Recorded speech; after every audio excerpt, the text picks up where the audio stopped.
Picture a dinosaur standing in total darkness, in freezing temperatures with snow falling silently around it. That's Tuesday in Cretaceous Alaska.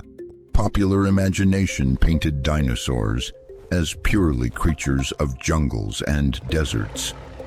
This region experienced nearly 4 months of complete darkness every single year. And scientists have found something remarkable here. Fossils of babies born directly in the high Arctic itself. Meet Nanuqsaurus, a tyrannosaur whose name literally translates to polar bear lizard. Meet Troodon, a small predator with eyes so large it may have ruled the endless polar night. These dinosaurs weren't just surviving the cold, they were thriving in it, year after year. Recent research even suggests actual snow fell directly on some of these living feathered dinosaurs. Massive flash floods here could kill hundreds of animals in a single catastrophic event.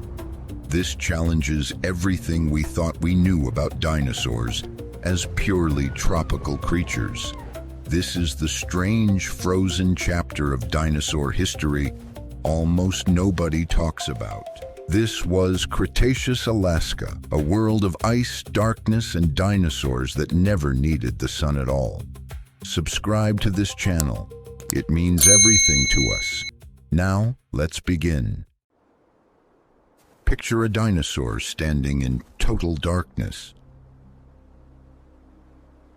in freezing temperatures with snow falling silently around it. That's not a scene from some alternate world. That's Tuesday in Cretaceous Alaska. For decades, popular imagination painted dinosaurs as purely creatures of jungles and deserts, warm-blooded reptiles baking under a relentless prehistoric sun. But an entire hidden chapter of dinosaur history unfolded somewhere completely different. Above the Arctic Circle itself. This is the story of the dinosaurs that never left the cold and dark, and thrived there anyway, 70 million years ago. Alaska's North Slope sat even closer to the North Pole than it does today. The world overall was warmer then. This was a greenhouse climate with no permanent polar ice caps at all. Average global temperatures likely ran several degrees warmer than they do across the planet today. But warmer global averages didn't cancel out one basic, unavoidable fact of orbital geometry. But being close to the pole still meant something inescapable. Months of complete darkness every single year. Modern Alaska experiences about 6 weeks of continuous polar night each winter. Cretaceous Alaska experienced nearly 4 months of darkness. Almost 3 times longer. Temperatures during those dark months likely dropped close to freezing. And snow may have fallen regularly, and yet this brutal region is now recognized as one of the richest dinosaur fossil sites on Earth. It's called the Prince Creek Formation.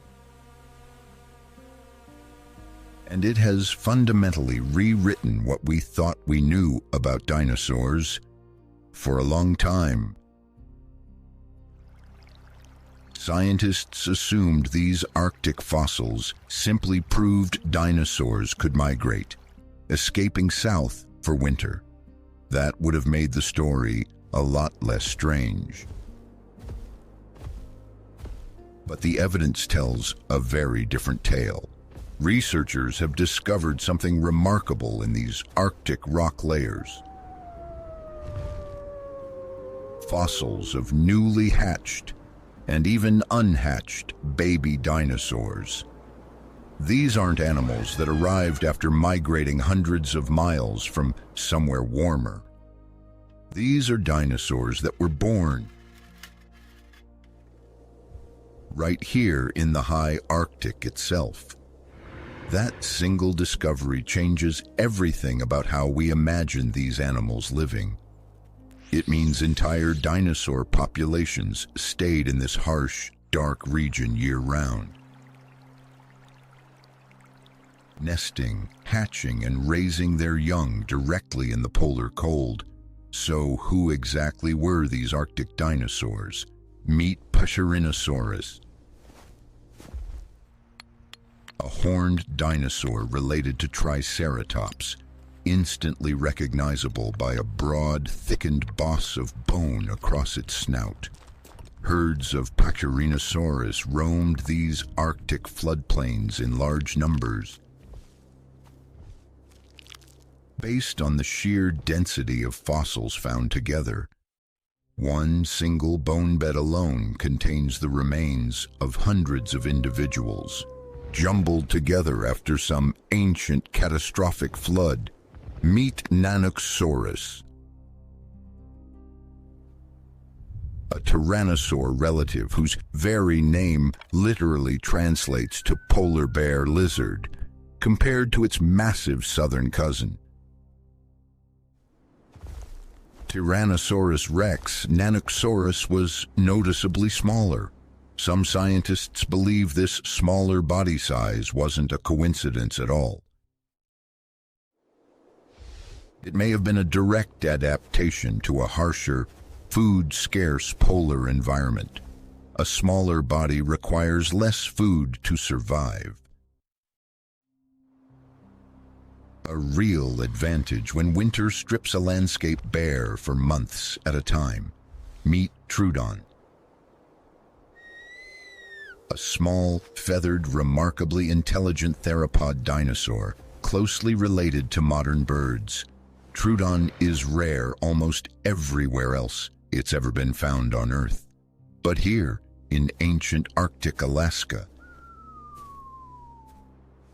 its fossilized teeth are overwhelmingly abundant, far more common than anywhere else.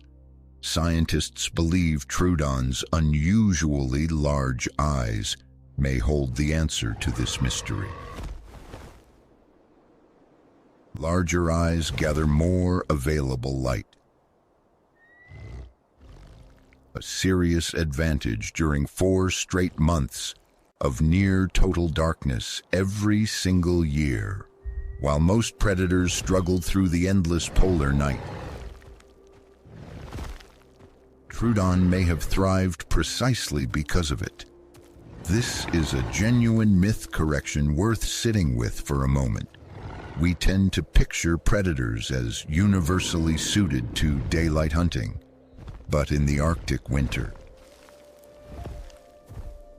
the sharpest eyes in the darkness may have ruled this particular ecosystem instead. Alongside these Arctic specialists lived duck-billed dinosaurs, or hadrosaurs, along with small feathered raptors closely related to velociraptor, an entire diverse community of dinosaurs. Quietly enduring conditions we typically associate only with modern penguins or polar bears. Even Gorgosaurus, a mid-sized tyrannosaur relative, usually found much further south, apparently made its way into this Arctic ecosystem as well. The overall picture is of a surprisingly full, functioning food web, not some barren, empty wasteland at all. So how did any of them physically survive months of freezing darkness? This is where the science gets genuinely fascinating, and still fiercely debated. One major clue comes from bone histology. Thin cross-sections of fossilized bone, sliced and studied under a microscope. These cross-sections reveal something called growth rings, not unlike the rings inside a tree trunk. Arctic dinosaur bones show relatively continuous growth throughout the year, without the kind of complete pause typically seen in animals that truly hibernate. This suggests these dinosaurs remained active through the winter, rather than sleeping through the worst months entirely. That said, some researchers still argue for a kind of partial dormancy in certain smaller species. The debate remains genuinely unresolved. It's worth sitting with how strange this disagreement actually is. Built almost entirely from microscopic patterns hidden inside ancient bone, no living witness, no video footage, no direct behavioral record survives from this era at all. Every conclusion has to be carefully, painstakingly reconstructed from these small, indirect physical clues. Elevated metabolism appears to be another crucial piece of this survival puzzle. Growth rate evidence increasingly suggests many dinosaurs, including these polar populations, ran considerably warmer internally than typical modern reptiles. An internal furnace like that would have been absolutely essential for surviving months of brutal Arctic cold. Insulation likely played a major role here as well. Many of these dinosaur groups are now known from fossils found elsewhere to have carried simple, feather-like coverings, a layer of insulating. Downy feathers would have helped trap precious body heat during the darkest, coldest months of the year. Large body size, ironically, may have also worked directly in favor of some of these animals. A bigger body loses heat proportionally slower than a smaller one does. A basic principle of thermal physics still relevant to Arctic mammals today. This may partly explain why some Arctic hadrosaurs and horned dinosaurs grew to genuinely substantial sizes despite their harsh environment. But survival here clearly wasn't guaranteed for everyone. Every single year, the Prince Creek Formation preserves powerful, sobering evidence of exactly how dangerous this environment truly was. Massive bone beds show hundreds of individual animals apparently killed together in single, catastrophic events. Spring snowmelt likely triggered sudden, violent flash floods across low-lying floodplains. Young, inexperienced dinosaurs,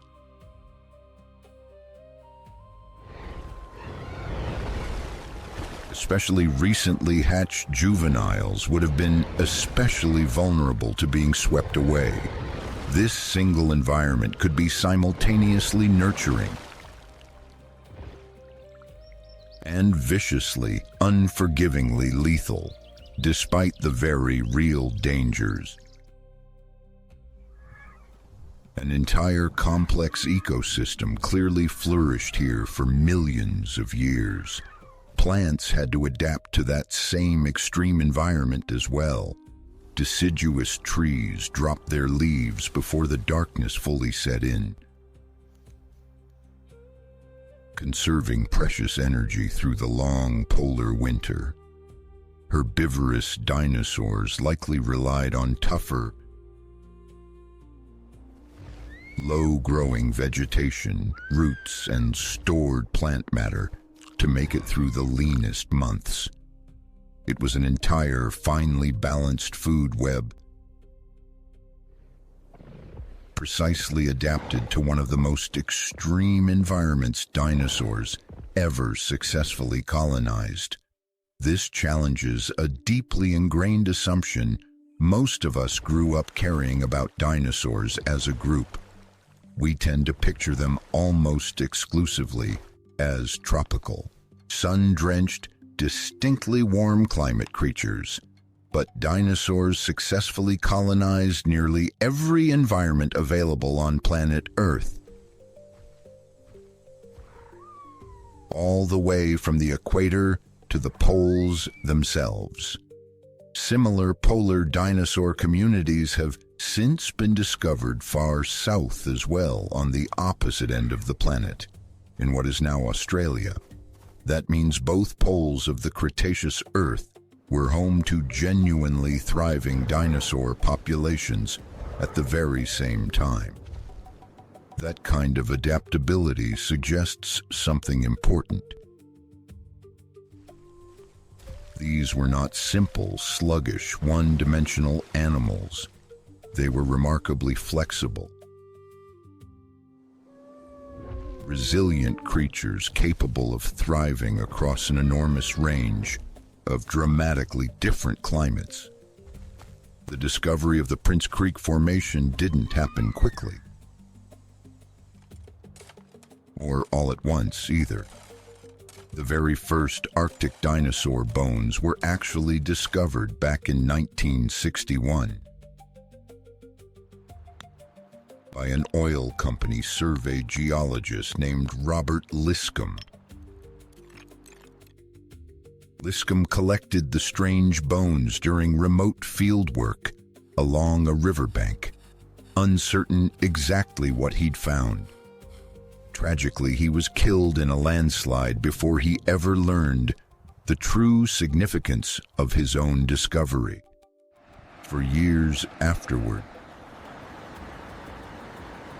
those particular bones were simply misidentified as fossils of Ice Age mammals, not dinosaurs at all. It wasn't until the 1980s that paleontologists finally returned and correctly recognized exactly what they were looking at. That original site is now known as the Liscomb bone bed, named in honor of the geologist who never saw his discovery fully recognized. Since then, thousands of individual bones have been carefully recovered from this single remote, difficult-to-reach formation. Getting there today still requires small aircraft, river travel, and weeks spent camping in genuinely unforgiving terrain. Researchers race against a painfully short summer field season, often battling swarms of mosquitoes instead of snow. Each new field season at this remote site continues to reveal fresh surprises about how these animals actually lived.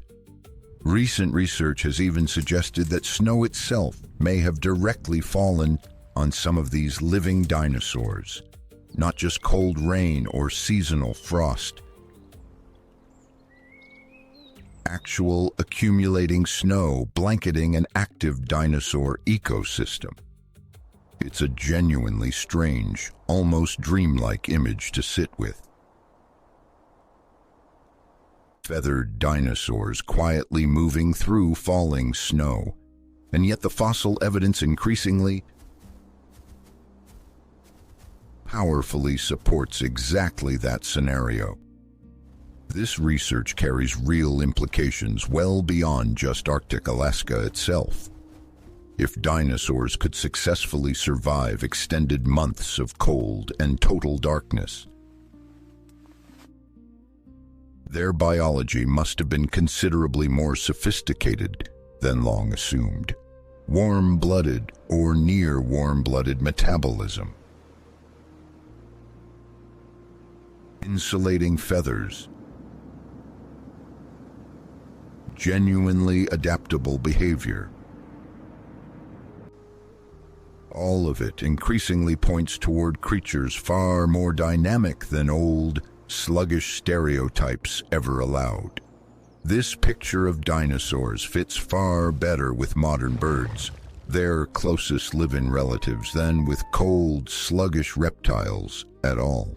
Birds today thrive from the tropics all the way to the edges of Antarctica itself, using many of these exact same underlying strategies. It turns out that flexibility may have been baked into this entire lineage from a very early point in its long history. It also helps meaningfully explain how so many dinosaur groups survived and even flourished right up until the very end of the Cretaceous period. Animals already well adapted to extended darkness and genuine seasonal hardship may have carried real advantages when the world eventually catastrophically changed, though ultimately, of course, not even Arctic resilience could save them from what came at the very end, when the asteroid struck 66 million years ago. Even these hardened polar survivors could not escape what followed. But for tens of millions of years before that final catastrophe, this frozen corner of the world quietly proved something remarkable. Dinosaurs were never confined only to warm, sun-drenched jungles and deserts, as popular imagination long assumed. They stood confidently in the freezing dark. Generation after generation, and simply, stubbornly endured. Today, the North Slope of Alaska remains one of the most remote, difficult places on Earth to conduct any real fieldwork. Modern Arctic animals like muskoxen and caribou offer a useful, if imperfect, comparison for imagining this ancient world. Caribou today migrate enormous distances to avoid the worst of the polar winter entirely. These dinosaurs, by contrast, appear to have simply stayed put and endured the darkness directly, year after year. That distinction may be one of the most genuinely surprising parts of this entire story. Every single expedition continues to add new pieces to this still unfolding, genuinely strange prehistoric puzzle. Next time someone mentions dinosaurs, picture something different than the usual sun-baked tropical scene. Picture a herd of horned Pachyrhinosaurus moving quietly and steadily through freshly fallen Arctic snow. Picture Troodon's large, light-gathering eyes gleaming faintly in months of endless polar darkness. This was Cretaceous Alaska, a world of ice, darkness, and dinosaurs that never needed the sun at all. And in many ways, it remains one of the strangest, most overlooked chapters in the entire history of these remarkable animals.